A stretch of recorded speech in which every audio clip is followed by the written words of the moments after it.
शनि, केतु और चंद्र कंजक्शन को हम लगातार विचार कर रहे हैं। अगर आपका मकर लगन का चार्ट है तो इस वीडियो में सप्तम भाव के लिए डिस्कस कर रहे हैं। सप्तम भाव में कुछ इस प्रकार से आपको अपने चार्ट में इन ग्रहों की जो प्लेसमेंट है वो नजर आएगी।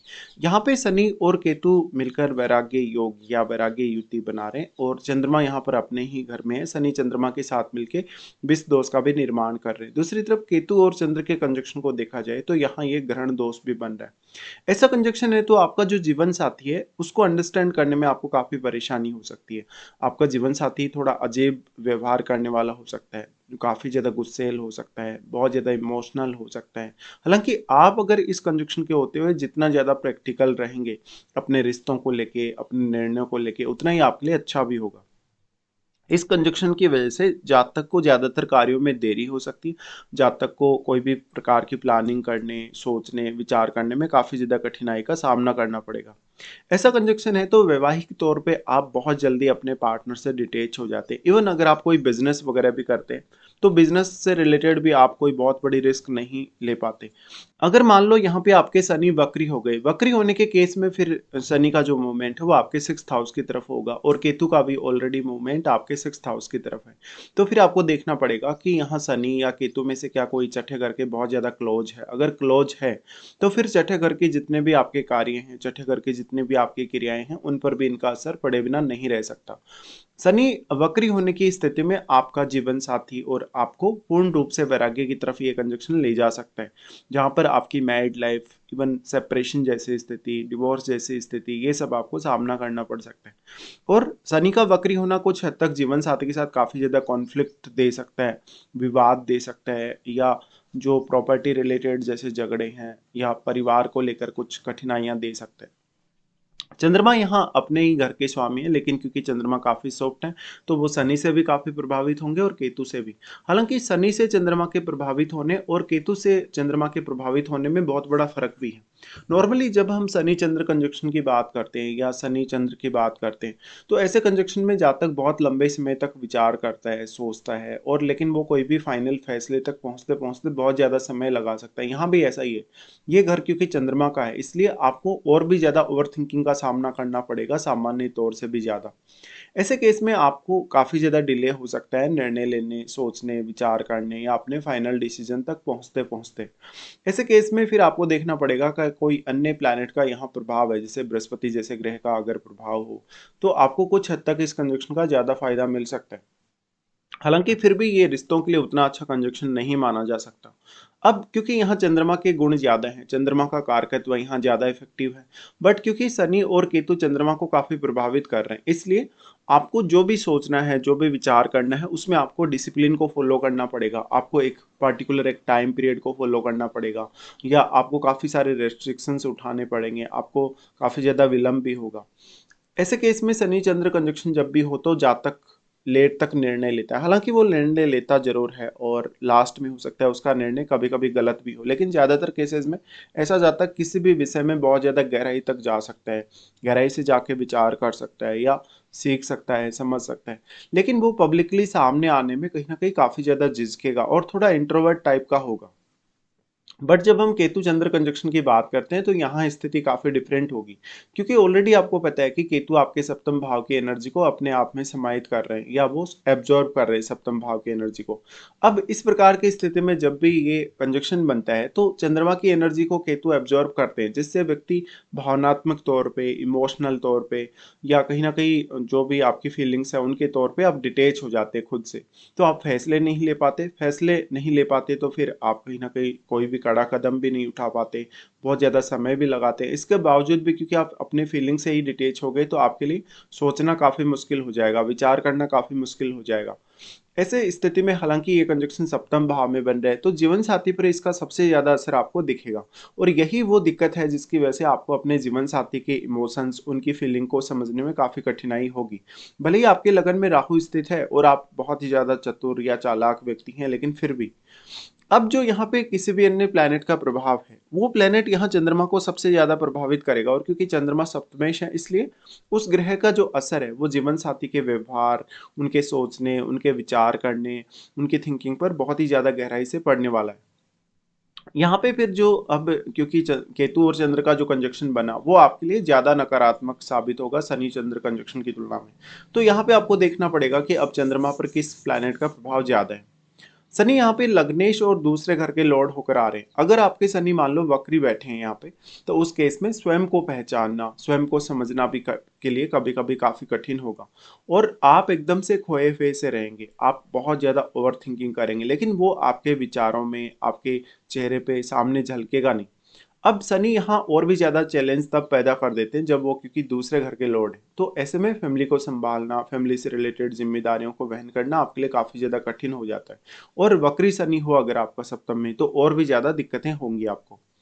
बट जब हम विचार करते हैं यहाँ पे, जब हम देखते हैं कि यहाँ पे जुपिटर जैसे ग्रह का एस्पेक्ट हो, तो जुपिटर क्योंकि अपने उच्च के घर पे यहाँ दृष्टि डाल रहे हैं, तो इस कंजक्शन के फिर जो प्रभाव है थोड़े नॉर्मल होके आपको देखने को मिलते हैं। ऐसे केस में आप रिसर्च अच्छा कर सकते हैं, आप अकल्ट से रिलेटेड कार्य अच्छा कर सकते हैं, आप कोई भी प्रकार से विचार अच्छा कर सकते हैं, लेकिन रिस्क लेने से हमेशा घबराएंगे। अब आपको डिपेंडेंट होना पड़ेगा, आपके लगन में यदि कोई भी प्लैनेट बैठा है राहु के साथ, या आपके सेकंड हाउस में भी यदि कोई भी प्लैनेट बैठा है, तो उन ग्रहों पर ज्यादा से ज्यादा फोकस करिए। और सप्तम भाव का एनर्जी वैसे केतु ने अपने आप में समाहित कर लिया सारा का सारा। तो यहाँ आपको एक्स्ट्रा एफर्ट्स भी करने होंगे, जैसे अपने जीवन साथी को सेलेक्ट करने, उनको समझने, उनके साथ अपना समय बिताने के लिए आपको काफी ज्यादा खुद को समय देना पड़ेगा। देखिए, ऐसा कंजक्शन भावनात्मक रूप से बहुत ज्यादा दूरी पैदा करता है। ये भावनात्मक रूप से दूरी जीवन साथी के साथ तो होती है, जिन लोगों के साथ भी आप जुड़ते हैं, मिलते हैं, उनके साथ भी ऐसा होने की पूरी पॉसिबिलिटी होती है। साथ ही साथ क्योंकि यहाँ पे केतु आ गए, शनि भी आ गए, तो पास्ट लाइफ के जो कर्माच हैं आपके, या जो आपका प्रारब्ध है, उसका बहुत ही ज्यादा गहरा असर पड़ता है आपके रिश्ते पे और आपकी मैरिड लाइफ पे। देखिए, यहाँ शनि आ गए, अगर शनि वक्री ना हो तो जीवन साथी बहुत ही ज्यादा अकेलापन वाला हो सकता है, जो बहुत ज्यादा अकेला रहता हो, बहुत ज्यादा गंभीर हो, डिसिप्लिन में बहुत ज्यादा रहता हो, या काफी ज्यादा स्ट्रिक्ट हो, काफी ज्यादा रूल रेगुलेशन से चलता हो। और आपका जीवन साथी इमोशनल होने की तुलना में ज्यादा कहीं ना कहीं स्ट्रांग होगा, भावनात्मक रूप से वो काफी स्ट्रांग हो सकता है, या वो काफी ज्यादा पूजा पाठ करने वाला एक साधु संत जैसा हो सकता है।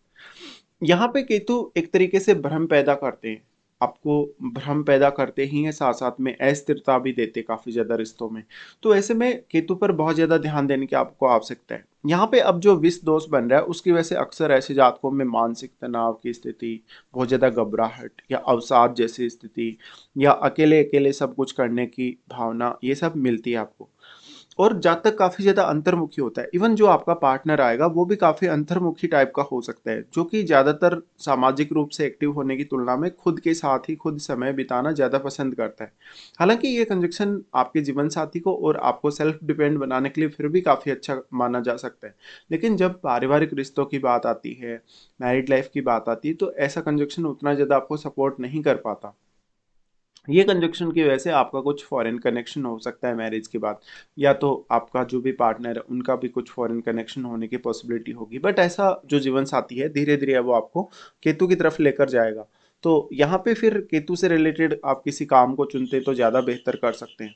अब केतु यहाँ है, और केतु लगभग आपको ऑलरेडी पता है कि 45 या 50 के एज के आसपास जब भी केतु एक्टिवेट होंगे, तो आप अगर शनि वक्री नहीं है तो भले ही अभी वैराग्य की तरफ नहीं जा रहे पूर्ण रूप से, या वैराग्य की तरफ आपका इंटरेस्ट नहीं है, लेकिन आपको धीरे धीरे ये रियलाइज होगा यहाँ केतु के होने से कि आपका जो एक्चुअल लाइफ पाथ था कहीं ना, क्योंकि यहाँ पे शनि लग्नेश है, और लग्नेश का केतु के साथ कंजक्शन में होना आपको वैराग्य की तरफ जरूर लेकर जाएगा, भले ही पार्टनर के थ्रू ही लेकर जाए। तो आपको ये रियलाइज होगा कि आपने जो भी हार्ड वर्क किया, जो कुछ भी आपने किया लाइफ में अचीव करने की कोशिश की, इतना हार्ड वर्क और इतना स्ट्रगल वगैरह किया, वो सब का बाद में आपको लगता है कि कोई उसका उतना बड़ा मूल्य नहीं है जितना कि आपको मोक्ष की तरफ जाना जरूरी है। ऐसे केस में निश्चित तौर पे अब यहाँ जुपिटर वगैरह का अगर प्रभाव हो तो जीवन साथी आपको काफी ज्यादा ज्ञानी, पढ़ा लिखा मिलता है, काफी समझदार या विवेकशील मिलता है, भले ही आपका इमोशनली उतना अच्छा कनेक्शन उसके साथ नहीं हो पाता। इसी प्रकार से ऐसा कंजक्शन हो तो आपकी जो सामाजिक रूप से छवि है, या जो जो आपकी पब्लिक रूप से जो डीलिंग है लोगों के साथ, वो काफी प्रभावित होती है। और आप बहुत ज़्यादा परिपक्व हो सकते हैं, इवन आपका जीवन साथी भी, और बहुत ज़्यादा जिम्मेदार व्यक्ति हो सकते हैं। लेकिन शनि वक्री हो तो एक समय बाद आप अपनी जिम्मेदारियों से बहुत ज़्यादा दूर हटने की कोशिश ज़रूर करेंगे। अब इसमें जो दृष्टियों का प्रभाव है, अगर उस हिसाब से हम विचार करें, तो शनि का सबसे पहले प्रभाव पड़ेगा नवम घर पर। अगर शनि बहुत ही ज़्यादा स्ट्रांग हो, अगर वक्री ना हो, तो वो भाग्य में काफ़ी डिले करते हैं, या ऐसा शनि फिर आध्यात्म की तरफ ज़्यादा तेजी से लेकर जाता है कभी कभी, अपने धर्म को मानने, अपने आध्यात्मिक विश्वास परंपरा वगैरह को फॉलो करने के लिए शनि आपको काफ़ी ज़्यादा स्ट्रिक्ट बनाता है। शनि अगर वक्री होकर ऐसे दृष्टि डालेगा तब वो भाग्य के लिए उतना ज़्यादा डिले तो नहीं करेगा, बट वो आपको हायर स्टडीज़ में काफ़ी बेहतर रिजल्ट दे सकता है फिर, और पिता के साथ या आपके जो गुरुजन हैं उनके साथ थोड़े मतभेद भी ज़्यादा दे सकते हैं। फिर उसके लिए नवम भाव में बैठा ग्रह भी उतना ही महत्वपूर्ण है, क्योंकि शनि की तीसरी दृष्टि उस ग्रह पर होने की वजह से उस ग्रह विशेष के मामले में आप बहुत ज़्यादा डिसिप्लिन में होंगे अपनी लाइफ में, और बहुत ज़्यादा हार्ड वर्किंग भी होंगे। फिर इनका दृष्टि आ जाता है आपके लगन पर, लेकिन लगन में ऑलरेडी राहु स्थित है, और लगन को राहु ने काफ़ी मल्टीप्लाई किया है। इस मल्टीप्लाई करने की वजह से जो राहु के साथ बैठा ग्रह वो भी काफ़ी मल्टीप्लाई होगा, और राहु अपना प्रभाव जो डालेंगे सप्तम पर, हालांकि वो प्रभाव रहेगा लेकिन वो चंद्रमा पर सबसे ज्यादा रहेगा, बाकी दोनों ग्रहों पर उतना अधिक प्रभाव नहीं रहेगा, और जितना भी प्रभाव यहाँ रहेगा वो सारा का सारा प्रभाव या वो एनर्जी केतु अपने में समाहित कर लेंगे। तो ये भी एक आपको यहाँ समझने की बात है। और यहाँ पे फिर जो राहु के साथ बैठा ग्रह है वो ज्यादा पावरफुल है, वो ज्यादा शक्तिशाली, और आपको ऑलरेडी पता है कि राहु शनिवत ही चलते हैं, तो आपका शनि वक्री ना हो तो राहु को ज्यादा फायदा होगा, और जो शनि का दृष्टि राहु पर पड़ेगा उससे भी यहाँ राहु को काफी फायदा होगा अगर शनि वक्री नहीं है। तो इस स्थिति में आपको ऑलरेडी पता है कि राहु का प्रभाव सप्तम पर है, लेकिन राहु और केतु के बीच में 180 डिग्री का एंगल बना हुआ, इस एंगल की वजह से उतना ज्यादा राहु का प्रभाव नहीं पड़ सकेगा, सिर्फ वो चंद्रमा को ही ज्यादातर प्रभावित करेंगे। लेकिन राहु के साथ जो बैठा हुआ प्लैनेट है वो आपके सप्तम घर में बैठे तीनों प्लैनेट्स को बहुत ही ज्यादा प्रभावित करने की क्षमता रखता है। डिपेंड करता है कि उस ग्रह की एनर्जी किस प्रकार की है, उस ग्रह का कारकत्व किस प्रकार का है। फिर यहाँ राहु, क्योंकि वो आपके लगन को काफी एम्पलीफाई कर रहे हैं, तो आपको राहु पर्सनली बहुत ज्यादा रेस्पेक्ट मान सम्मान ये सब दिला सकते हैं। इसके साथ साथ फिर इनका दृष्टि जो है वो आ जाता है फोर्थ हाउस पे। फोर्थ हाउस शनि के लिए अगर देखा जाए तो नीच का घर है। देखिए, नीच का घर होने की वजह से यहाँ आपको परिवार से ऐसा शनि दूर कर सकता है, आपको बहुत ज्यादा अकेलापन दे सकता है, माता जी के साथ बहुत सारे इश्यूज दे सकता है। डिपेंड करेगा कि फोर्थ हाउस में किस प्रकार का प्लैनेट बैठा है, और क्योंकि वैसे नॉर्मली नेचुरली हम चंद्रमा को फोर्थ हाउस का कारग्रह मानते ही हैं, इसलिए चंद्रमा ऑलरेडी पीड़ित हो चुके हैं। तो अब आपको घरेलू मामलों को लेके बहुत ज्यादा सटीकता के साथ सोचने की आवश्यकता है, या बहुत ज्यादा मेहनत करने की आवश्यकता है। अपना खुद का घर बनाने, अपना प्रॉपर्टी वगैरह परचेज करने के लिए भी आपको काफी ज्यादा कठिन मेहनत करनी पड़ेगी। फोर्थ हाउस में बैठा हुआ ग्रह अब क्योंकि वो शनि से प्रभावित होगा तो वो अपना एक अलग प्रकार का रोल भी यहाँ निभाएगा। शनि की दृष्टि यहाँ होने से आपकी मदर बहुत ज्यादा स्ट्रिक्ट हो सकती हैं, वो काफी आध्यात्मिक हो सकती हैं। अगर शनि वक्री होकर ऐसी दृष्टि डालेंगे तो कुछ मामलों में वो रिश्तों के हिसाब से अच्छा साबित हो सकता है, या आपके रिश्तों को बहुत ज्यादा बैलेंस में ला सकता है।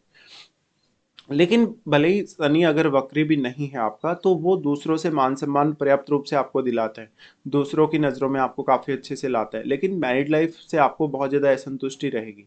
शनि का फोर्थ हाउस पे एस्पेक्ट होने की वजह से जातक में धैर्य की कमी हो सकती है, अगर मंगल बहुत ही ज़्यादा स्ट्रांग हो।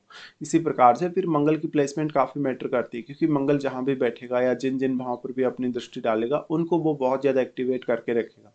तो ऐसा कंजक्शन आपको काफी ज्यादा डिससेटिस्फेक्शन दे सकता है मैरिज और रिलेशनशिप के प्रति, बट लाइफ में स्वयं को समझने, स्वयं को रियलाइज करने के लिए ऐसा कंजक्शन बहुत ही ज्यादा अच्छा भी है एक तरफ। दूसरी तरफ आपको ये देखना पड़ेगा कि इनमें से आपको किसी की क्या कोई महादशा है, जैसे कि शनि की महादशा हो, केतु की या चंद्रमा की महादशा हो, तो महादशा के हिसाब से विचार करना काफी जरूरी है। और जो भी आपको महादशा इनमें से आ रही है वो कौन से एज पीरियड में आपको आ रही है उसका भी काफी बड़ा रोल होगा। बट बेसिकली यही कह सकते हैं कि ऐसा कंजक्शन आपसे बहुत ज्यादा मेहनत, बहुत ज्यादा डेडिकेशन या हार्डवर्क मांगता है। इजीली ये कंजक्शन कुछ भी आपको उतना ज्यादा देने वाला नहीं है, तो यहाँ पार्टनर से भी कोई बहुत बड़ी अपेक्षा आप ना रखें, और इवन खुद से भी। इस प्रकार से आपको इस कंजक्शन के रिजल्ट्स देखने को मिलेंगे।